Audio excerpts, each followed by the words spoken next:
Hermanos, Dios les bendiga en este día. Sean todos invitados a este estudio de la escuela dominical. Vamos a estar estudiando nuestro capítulo número 14 y su título es El Espíritu Santo envía a los misioneros, y con este capítulo estamos también comenzando este nuevo después de haber estudiado sobre los jueces y después de haber estudiado la palabra de Dios en cómo Dios se movió en Josué, en los jueces. Ahora vamos a ver cómo Dios se mueve a través de su Espíritu Santo, usando a sus siervos en lo que es el Nuevo Testamento, una nueva etapa del poder de Dios, con la promesa que nuestro Señor Jesucristo dejó de que Él enviaría al ayudador, Él enviaría a aquel que nos guiaría a toda justicia y a toda verdad. Y pues este es nuestro estudio bíblico número 14. Vamos a hacer una breve oración.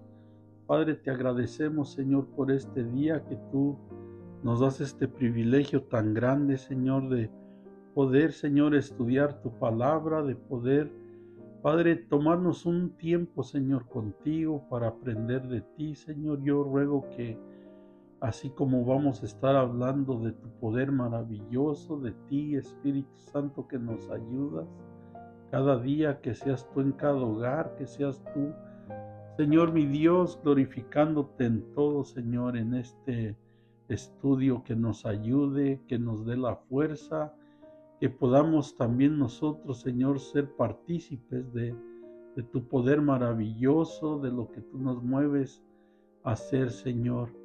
En el nombre de Cristo Jesús, yo te pido que seas tú bendiciendo a todo hogar, Señor, en que tu palabra se le abre la puerta para oírla, Señor, y que sea de bendición en estos tiempos que son difíciles y que es tan necesario, Señor, tu poder, Señor, tu presencia, Espíritu Santo, en cada lugar, en cada iglesia, en cada hogar, en cada hermano, Señor, que tú nos ayudes, Padre Santo, en el nombre de Cristo Jesús. Amén.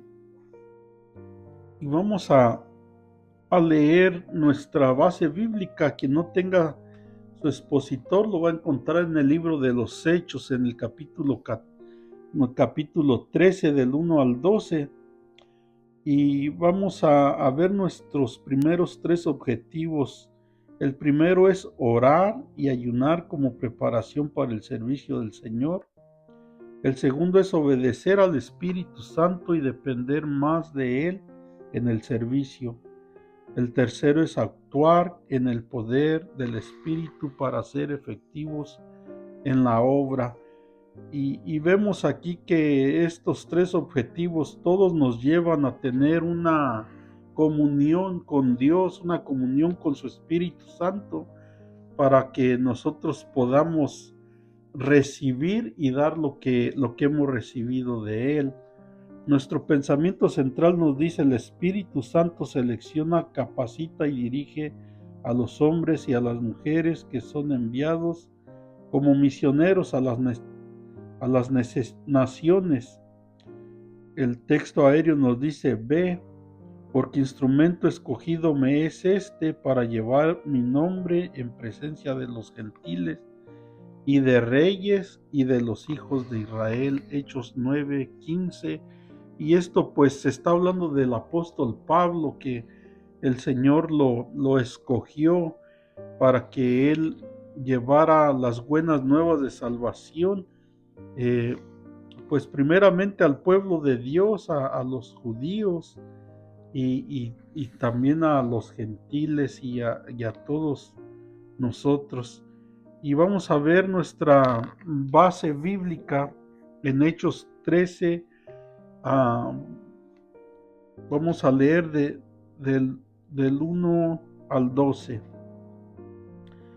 Dice la palabra de Dios: había entonces en la iglesia que estaba en Antioquía profetas y maestros, Bernabé, Simón el que se llama Níger, Lucio de Cirene, Manaén el que se había criado junto con Herodes el tetrarca, y Saulo.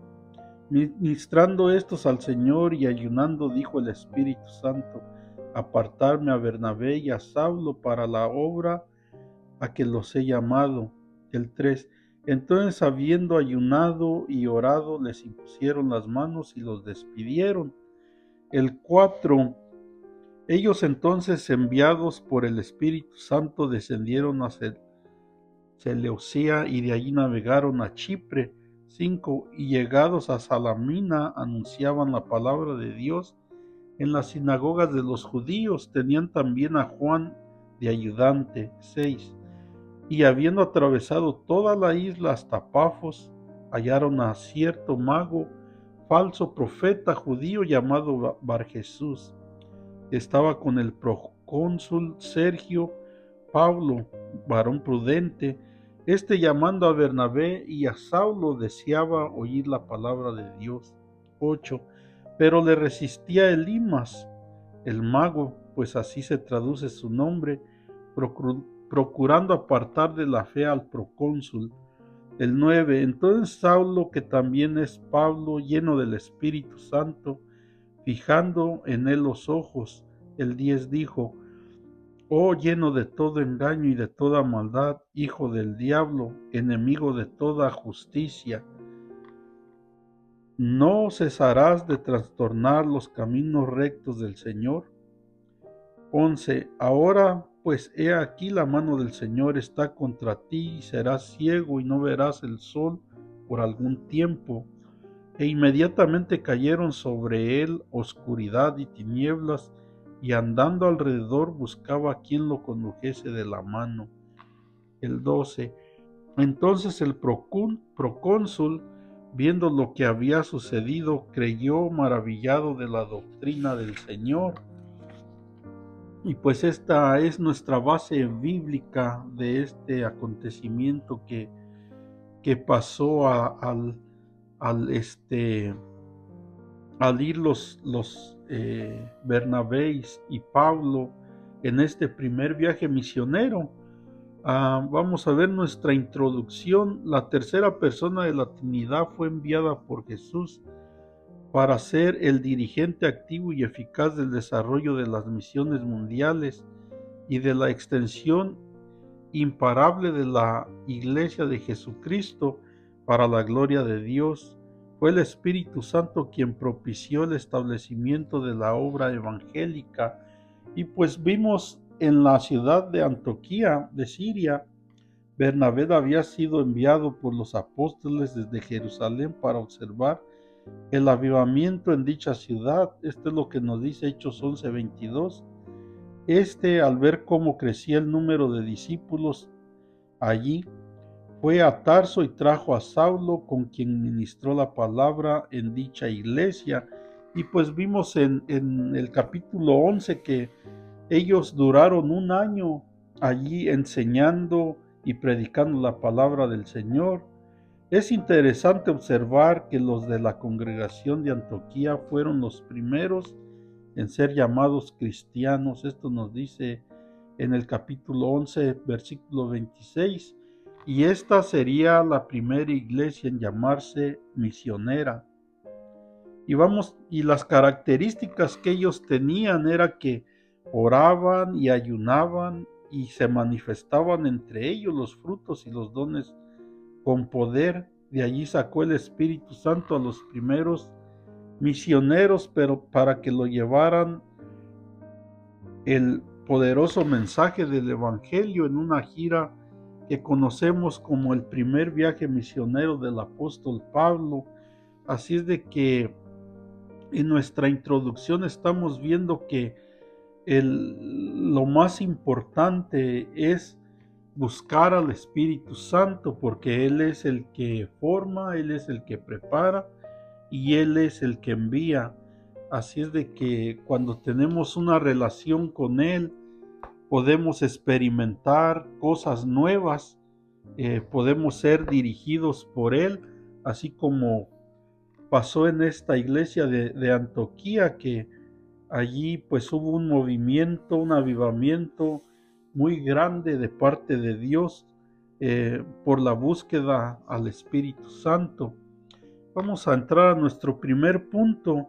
La iglesia necesita profetas y maestros ungidos, ungidos con el poder de Dios. ¿Para qué? Para que no se lleve el hombre la gloria, sino que sean ungidos con el poder de Dios para que ellos puedan darle la gloria a Dios y sea mismo Dios usando su poder maravilloso al Espíritu Santo para que también el Espíritu Santo pueda ayudar a los oyentes, a los que están aprendiendo, a los que son nuevos en la palabra del Señor. Así es de que es de notar que no estuviera allí ninguno de los 12 apóstoles, los cuales se encontraban en Jerusalén. Esto quizás se debería a que todavía mantenían una actitud no muy favorable a la internacionalización del ministerio. Sin embargo, no se debe perder la noción de que los que estaban ministrando allí lo hacían con la aprobación oficial del cuerpo apostólico, que se mencionan entre el liderazgo de Antioquía a profetas y maestros, nos da una idea clara de la importancia que se dé en el Nuevo Testamento, tanto en la proclamación de la palabra como en la educación de la palabra de Dios. Así de que esto pues era algo muy importante que aconteció allí, porque leímos en el capítulo 11 que al ver que Bernabé, que había pues tantas personas, este avivamiento tan grande del poder de Dios, él fue a Pablo, a Tarso, donde él estaba predicando, para que le ayudase a enseñar, porque pues leemos de la vida del apóstol Pablo, él era un discípulo que antes de que Cristo lo confrontara, él era un maestro enseñado por Gamaliel, aquel maestro que enseñaba las leyes de Dios.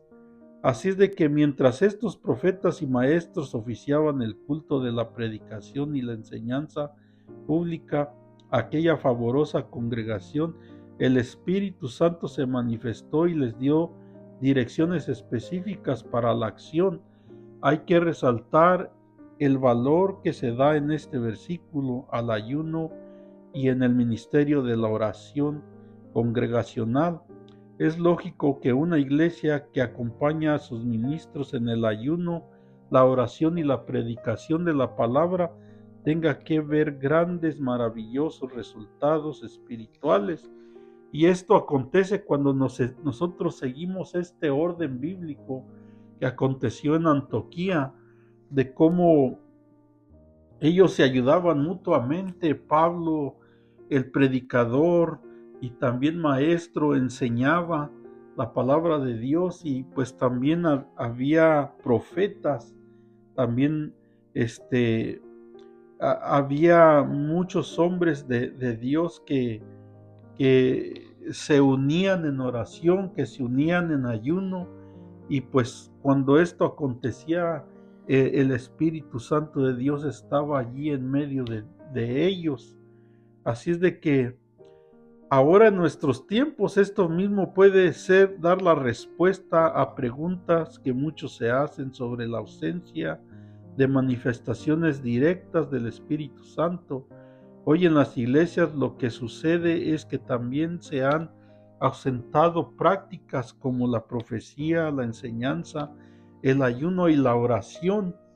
Cuando no están estas cuatro acciones, estas cuatro eh, cosas que el creyente tiene que practicar, que las tiene que tener en su vida diaria, de tener una comunión con Dios en ayuno, en oración, y cuando no hay enseñanza de la palabra del Señor, no pasa nada. Las iglesias no hay manifestaciones, no hay convicción en los oyentes del poder de Dios, que Él es el que nos convence de pecado, es el que nos ayuda a entender cuando estamos mal.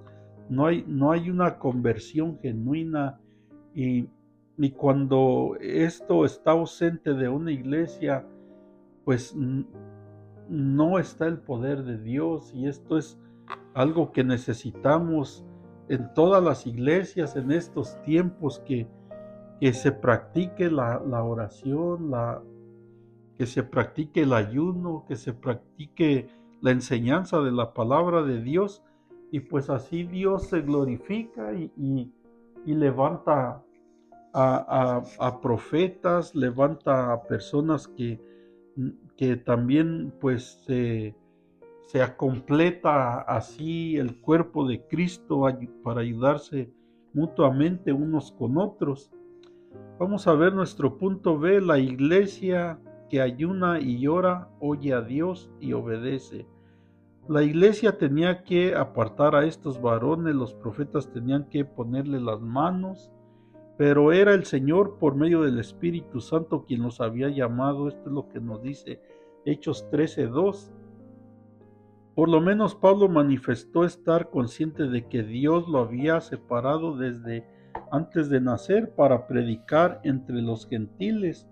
Esto es lo que nos dice Gálatas 1:15 y 16. Así es de que la misión de ir por todo el mundo con el mensaje del Evangelio venía directamente de Jesús. Los creyentes tenían que acudir al Señor en oración antes de enviar a los misioneros. Esto es pues muy importante, porque si Dios nos envía, Dios nos respalda. Si es la voluntad de Dios de ir a algún lugar y llevar la palabra de Dios, es porque Él nos está dirigiendo. Esto es muy importante. Cuando Dios ha hablado, el próximo paso es obedecer a su gloriosa voz. Si es de que una vez que nosotros estamos oyendo también este estudio, estamos oyendo su voz, y, y tenemos que prepararnos para ir y llevar las buenas nuevas de salvación, lo que hemos recibido por gracia, darlo también por gracia. Así es de que las iglesias se pasan, pues tristemente, mucho tiempo en seminarios, en cursos, en congresos y otras actividades de preparación, lo cual pues no es malo que se prepare la iglesia, pero no hay acción. Eh, aquí falta no solamente ser educados y educados y educados, y tener mucho tiempo, cuando no hay oración, cuando no hay ayunos, cuando no hay una dedicación más íntima con Dios, pues no hay quien los dirija, no hay acción, y es necesario pues que accione para poder recibir todo eso que Dios nos llena, todo eso que Dios nos da, toda esa enseñanza, ese aprendizaje. Lo tenemos que compartir con aquellos que no conocen a Dios, con aquellos que no tienen nada. Entonces, ese es el propósito por el cual Dios nos limpia, nos llena, y así nosotros podemos dar no lo que es de nosotros, sino lo que Dios nos ha dado para compartir. Así es de que la influencia de líderes, educadores y predicadores poderosos habían hecho este impacto en Antioquía, en esa pujante comunidad de creyentes. Ahora era tiempo de pedir y seguir las direcciones divinas para ir hasta lo último de la tierra. Esto es lo que nos dice Hechos 1:8, a compartir lo que habían recibido.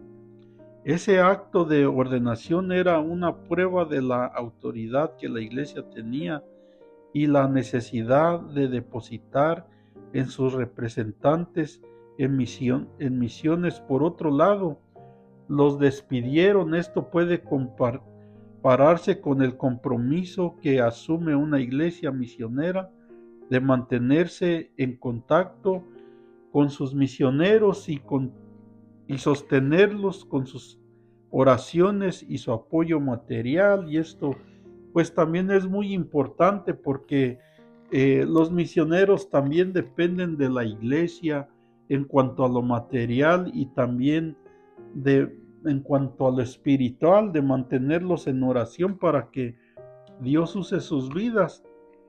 Eh, en esta forma nosotros vemos que el cuerpo sigue junto, el cuerpo de Cristo sigue obrando junto, unos orando, unos eh,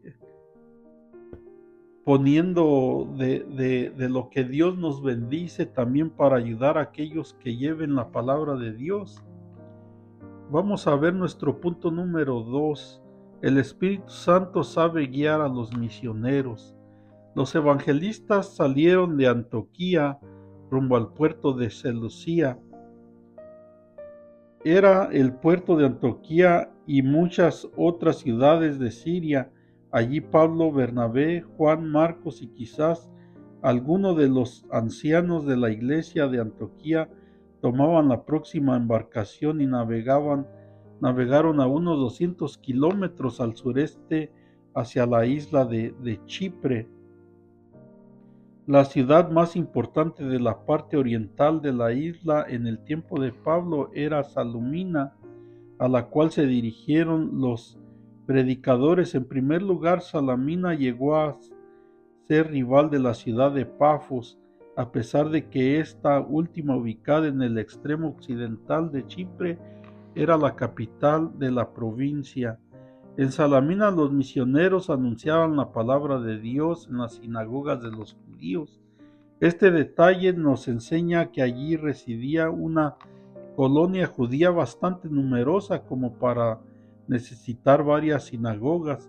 También aprendemos aquí que los evangelistas no olvidaron el mandato del Señor de ir antes a las ovejas perdidas de la casa de Israel, y pues vimos que esto también aconteció en Antioquía cuando Felipe fue y predicó en esta ciudad. Pues primeramente se dirigió a los judíos, y cuando pues también fue la persecución, también pues ellos por mucho tiempo solamente a los judíos se les compartía de la palabra de Dios, de lo que había acontecido en Jerusalén.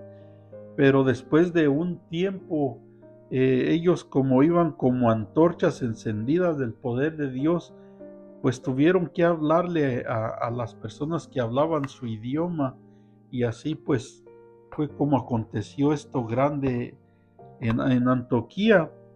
Esta isla era la tierra de Bernabé y Juan Marcos era su sobrino. Así es de que también podemos ver que con alegría y gozo Bernabé y su sobrino iban a sus tierras predicando la palabra de Dios. Fue algo que tuvo que haber como un acuerdo entre Pablo y Bernabé. Este, pues era algo muy especial porque pues también él tenía, pues me imagino, familia, parientes, amigos que compartir la palabra de Dios. Ahora vamos a ver nuestro punto B. Él sabe dónde hay hambre y sed de la palabra de Dios. Y para esto vamos a leer el versículo 6 y 7. Y habiendo atravesado toda la isla hasta Pafos, hallaron a cierto mago, falso profeta judío llamado Barjesús, que estaba con el procónsul Sergio Paulo, varón prudente. Este, llamando a Bernabé y a Saulo, deseaba oír la palabra de Dios. Así es de que, pues aquí vemos algo muy importante, que aún el procónsul el gobernador estaba interesado en oír la palabra de Dios. Así de que es probable que a través de la isla fueran evangelizando por todas las poblaciones y aldeas donde se detenían. Sin embargo, su meta estratégica era llegar a Pafos, la ciudad de Chipre, la capital de Chipre. En la antigua ciudad de Pafos había un puerto establecido por los fenicios y era famoso porque se decía que la diosa Venus había salido del mar para ser su patrona. No se detallan las actividades en esta ciudad, pero es de suponerse que mucha gente venía a los mensajeros del Evangelio y eran salvos. También deben de haberse registrado numerosos milagros, de allí que hasta el gobernador deseaba oír la palabra de Dios, estaba oyendo que el poder de Dios se manifestaba en milagros, en muchas formas.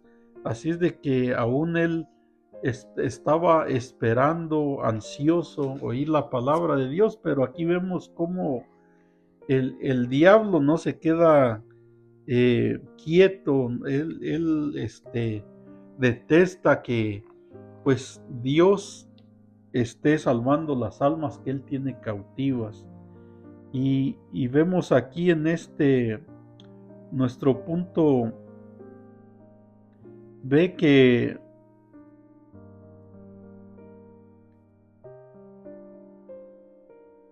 vamos a ver y vamos a leer ahora nuestro punto 3. Vamos a ver el punto A. Los estorbos de Satanás se revocan con autoridad. Vamos a leer del 8 al 11. Pero le resistía Elimas, el mago, pues así se traduce su nombre, procurando apartar de la fe al procónsul. Entonces Saulo, que también es Pablo, lleno del Espíritu Santo, fijando en él los ojos, dijo: Oh, lleno de todo engaño y de toda maldad, hijo del diablo, enemigo de toda justicia, ¿no cesarás de trastornar los caminos rectos del Señor? Ahora pues, he aquí la mano del Señor está contra ti, y serás ciego y no verás el sol por algún tiempo. E inmediatamente cayeron sobre él oscuridad y tinieblas, y andando alrededor buscaba quien lo condujese de la mano. Aquí vemos cómo pues Pablo eh, de esta forma, con el poder maravilloso del Señor, pues hizo a un lado a este siervo del enemigo. Vemos que entre el mensaje que llevaban los evangelistas y el corazón ansioso del gobernador que deseaba escucharlo, se interpuso un agente del diablo para estorbar el proceso. Este farsante se describe como un mago, falso profeta judío.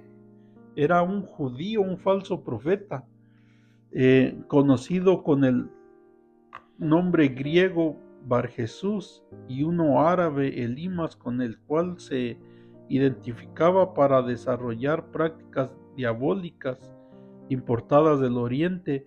Este farsante distraía al procónsul Sergio Pablo para que no prestara atención al mensaje del Evangelio. Este servidor de Satanás resistía a Pablo como resistió el diablo al mismo Hijo de Dios, y sigue resistiendo a los que llevamos el mensaje en cualquiera de sus formas. No obstante, tal como lo prometió Jesús, las puertas del infierno no prevalecerán. Pablo, en lugar de intimidarse ante semejante abuso, lleno del Espíritu Santo, reprendió con poder y autoridad al falso profeta. Lo primero que hizo fue identificarlo como lleno de todo engaño y de toda maldad. Este diagnóstico describe muy bien a todo aquel que se enreda en las trampas del diablo. Luego el poderoso predicador denunció la naturaleza del engaño y la maldad de ese mago, delatándolo como hijo del diablo, enemigo de toda justicia. El, el proceso de la victoria sobre Satanás empieza cuando se desenmascara el error y se ataca. Para que el procónsul recibiera la palabra de Dios en su corazón, el castigo temporal de la ceguera fue un milagro necesario, no una prueba de facultades sobrenaturales. Todo milagro tiene un propósito: guiar al pecador a Cristo Jesús. Y pues acabamos de leer que el castigo que se le dio a este falso profeta judío Bar Jesús, fue de que por un tiempo estaría ciego.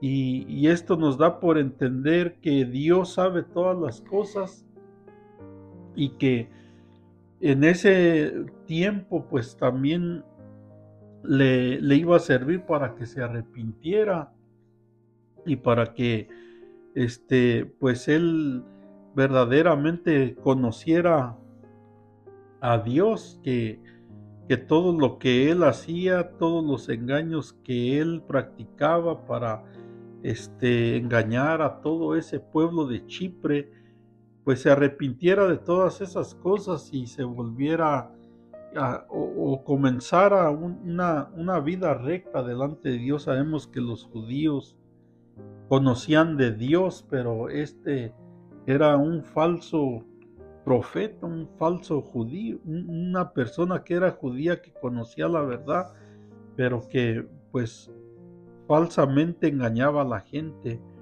Vamos a ver a nuestro último punto: los corazones se conquistan con el poder de Dios. Y vamos a ver nuestro último versículo, el número 12.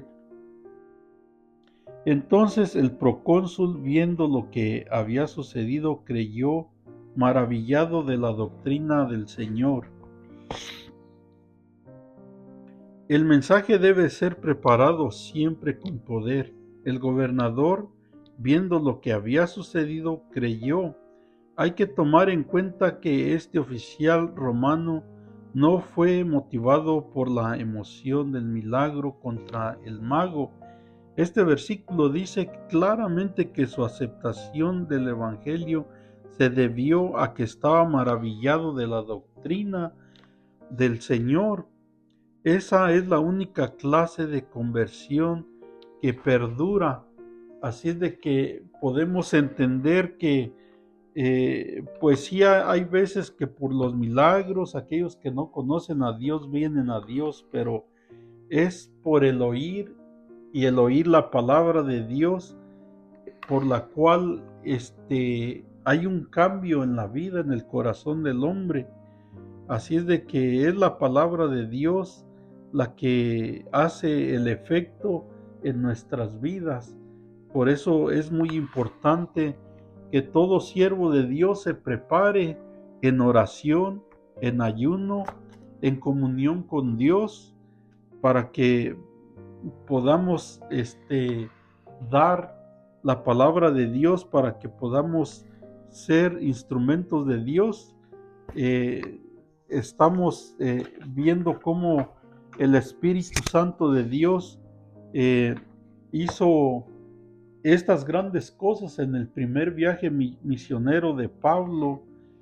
Fue un éxito de la iglesia en Antioquía y de la iglesia en Jerusalén, también al saber que cómo se expandía el poder de Dios a esta isla donde Dios sabía que había una necesidad muy grande, que la gente estaba esperando oír la palabra de Dios y no las mentiras del diablo, como vimos en este estudio. También así hoy en nuestros días hay muchas falsas enseñanzas, hay muchos profetas falsos que no enseñan la verdad y mantienen a la gente ocupada en otras cosas.